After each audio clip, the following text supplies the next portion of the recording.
all know that intermittent fasting thing, right? Makes you live longer, autophagy, lose weight. It's magical, right? It's magical.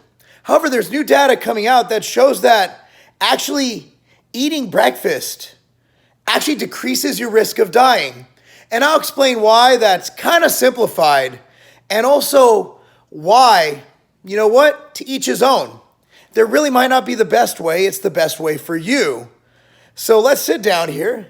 Let's have an honest adult conversation about this and create some dialogue, which I look forward to talking to you guys about in the comment section below. And be sure to check out our new swag, guys. Before I get started on this video, here's our new camo hoodie, black on black. Shh, this is just dope, man. This is dope, straight murdered out, MTS Nutrition on the front, black camo, and here's something I really know you guys are like. This is the Dad Bod Redefined shirt. All right, Dad Bod Redefined. I love this shirt, it's my thing. So when you lift this up, you're like, bam, Dad Bod Redefined. So discount code 10% off all MTS Nutrition supplements as well as clothing. Coupon code is DADBOD SWAG, DADBOD SWAG. With that said, guys, let's get into the video. Now, I'm going to read you guys a study right now, okay? We're going to go into a study, and it's called Association of Skipping Breakfast with Cardiovascular and All-Cause Mortality. Okay, so this was published in the Journal of American College of Cardiology. Published in April of 2019. So that was published literally last month. This is current data. So you can't say that it's outdated. You can't say that it's a bad study. All you can say is that it's current data. Now, let's get into this. So, background is skipping breakfast is common among U.S. adults. Limited evidence suggests that skipping breakfast is associated with atherosclerosis and cardiovascular disease. Objectives. The authors sought to examine the association of skipping breakfast with cardiovascular and all-cause mortality. This is a prospective cohort study of natural representative sample of 6,550 adults aged 40 to 75 years of age who participated in the National Health and Nutrition Examination Survey 1988 to 94. Frequency of breakfast eating was reported during in-house interview. Death and underlying cause of death were ascertained by linkage to death records through December 31st, 2011. The association between breakfast consumption frequency and cardiovascular all-cause mortality were investigated by using the Cox proportional hazards regression models. Now, I will link this in the description box below if you want to read this. Results.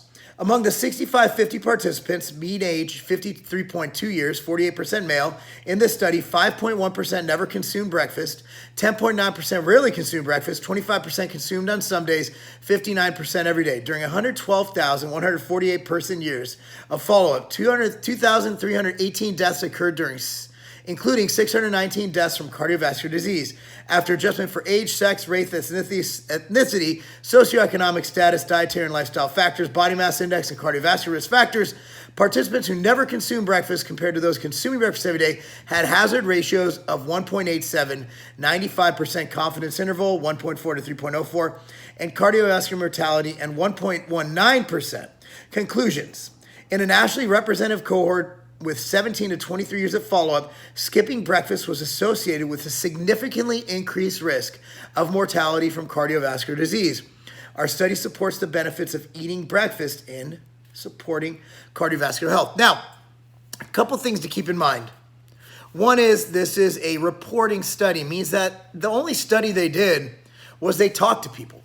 They had 6,550 participants. They simply asked, hey, yo, did you eat breakfast? So you have a potential of people lying, of people skewing data. You have a potential of just interviewing the wrong people. So this is a correlation study, so to speak. Another thing is look at lifestyle.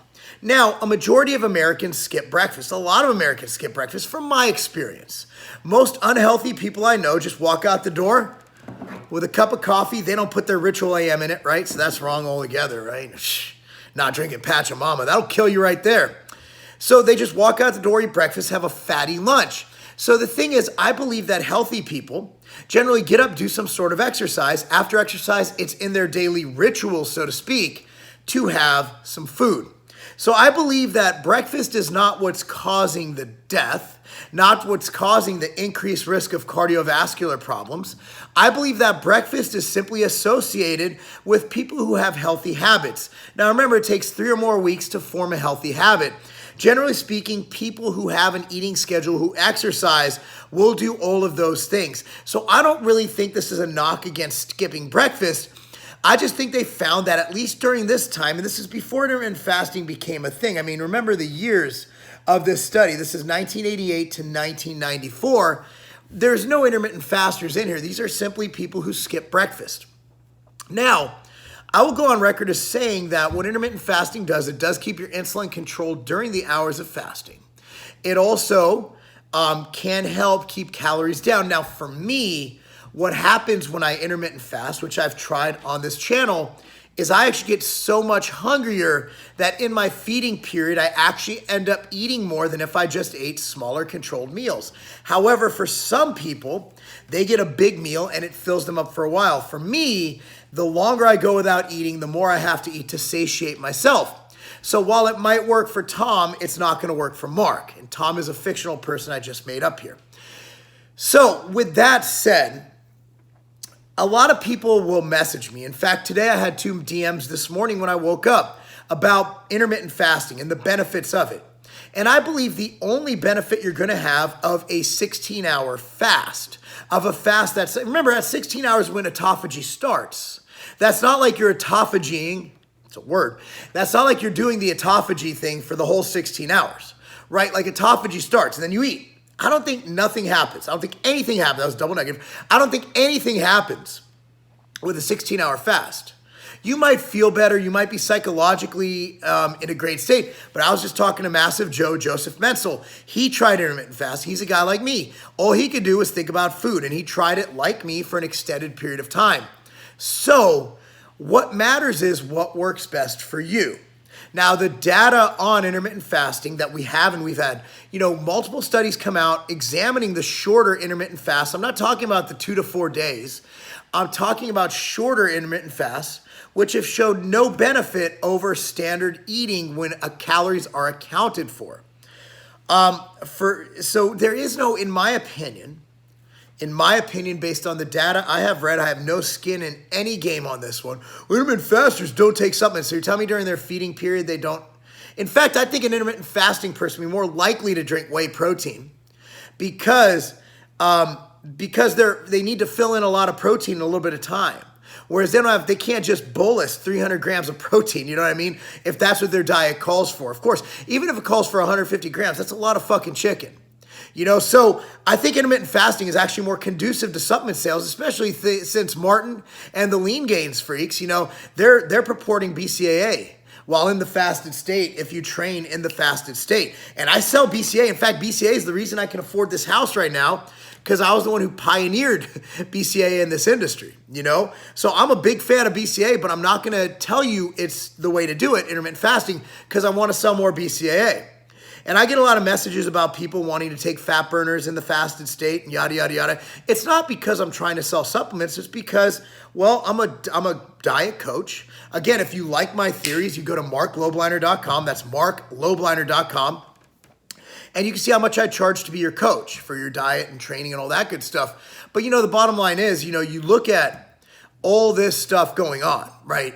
You look at all this data, and what I've found is that while intermittent fasting has been shown to have a slightly deleterious or negative effect on thyroid and testosterone in the people participating in the study, I don't think it's anything worth writing home about. I don't think it's statistically significant. I think that intermittent fasting is just as good, but not better, than regular eating patterns. I think especially for larger individuals like Joe Menzel, Massive Joe, like myself, who have a lot of muscle and turn over food really fast, it's really hard for us because our muscle burns through glycogen. However, most people I see who have success with intermittent fasting are usually overweight or over fat. I'm talking they have a lot of fucking fat stores to work with, or smaller, 150-pound natty guys who claim intermittent fasting keeps them lean, where they're usually naturally lean guys, or people who've lost weight, but they don't have a plethora, a huge amount of muscle. I think for the more muscular, bigger guys like myself, I would love intermittent fasting. I would love to be able to not have to take the time out of my day. I'm a very busy man to eat. However, for me, it actually affects my performance negatively because all I can do is think about when I get to fucking eat. So I think intermittent fasting for people who don't get hungry, who can skip breakfast, who can get in the groove, who don't have a ton of muscle mass, they can get by with it. And again, there's always an outlier, like Mike Rashid. I mean, I spend time with him all the time. We own Ambrosia together. We're in California. He can go for fucking 2 days without eating, and you wouldn't even be able to tell. It still has veins and shit. If I miss breakfast, there's not one vein in my body. Like Mike conserves and utilizes energy really well. He can't, his metabolism has adapted to that, and he's done it for a long time. For someone like me, it doesn't work. With that said, does intermittent fasting, does it work better than eating breakfast or not fasting? No. Does it work? Yes. As long as, and I'll say this again, I don't care what the keto people say. I don't care what the carb people say. I don't care what the paleo, the carnivores, I don't care what any of you say. If macros are equal at the end of the day, if macros are accounted for, if you eat 200 protein, 100 carbs, and 70 fat, and you do whatever fucking eating frequency program you want, your results will be eerily similar or exactly the fucking same. Period. The end. Don't pay attention to meal timing. So while this study, you might see it pop up here and there like, oh, intermittent fasting, rebuked, blah, blah, blah. It's not. It's not at all. What we're showing is that there's more than one way to diet. And we're showing that whatever you prefer that you can adhere to long term, that's the best for you. Anyway, guys, let me know your thoughts. Again, Dad Bod Swag gets you 10% off. This shirt, any clothing from MTS Nutrition, any MTS Nutrition supplement. And also, the study is linked below. Appreciate you guys watching. Let me know your thoughts in the comment section below. Subscribe to this channel if you're not, because, well, subscribing is a good thing. That's not a game.